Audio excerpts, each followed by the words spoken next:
Aslam school سے واپس آیا تو بہت پریشان تھا۔ آتے ہی وہ ٹی وی لاؤنج میں بیٹھ گیا اور رونے لگا۔ اس کی امی کا کچھ کام ختم کر کے باہر نکلی تو ان کی نظر اپنے لاڈلے بیٹے پر پڑی جو اپنا بستہ زمین پر پھینک کے پلنگ پر بیٹھ کر زور و قطار رو رہا تھا۔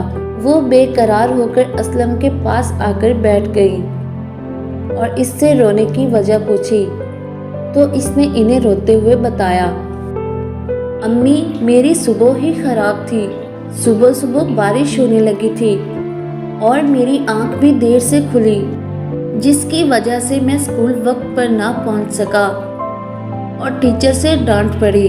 آج ہمارا ٹیسٹ بھی تھا، میں تو پہلے ہی سب کچھ بھول گیا تھا جس کی وجہ سے ٹیچر سے مار پڑی۔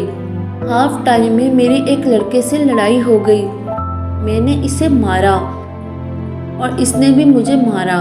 پھر یہ ہوا کہ اسکول سے واپسی پر کچھ شرارتی لڑکوں نے مجھے دھکا دیا جس کی وجہ سے میرا پاؤں کیچڑ سے بھرے گڑھے میں چلا گیا اور میرا جوتا گندا ہو گیا۔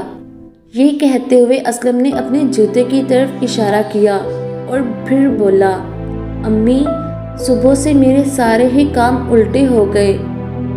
امی نے کچھ دیر تک اسلم کو غور سے دیکھا اور پھر پیار سے بولی، بیٹا کیا آپ نے فجر کی نماز سے دن کا آغاز کیا تھا؟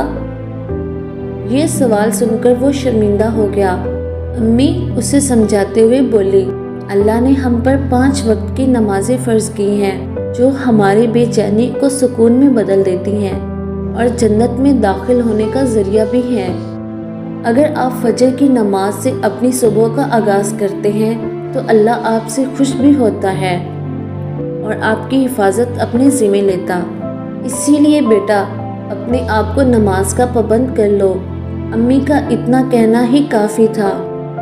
وہ اٹھ کر جانے لگا تو اس کی امی نے پوچھا، بیٹا کہاں جا رہے ہو؟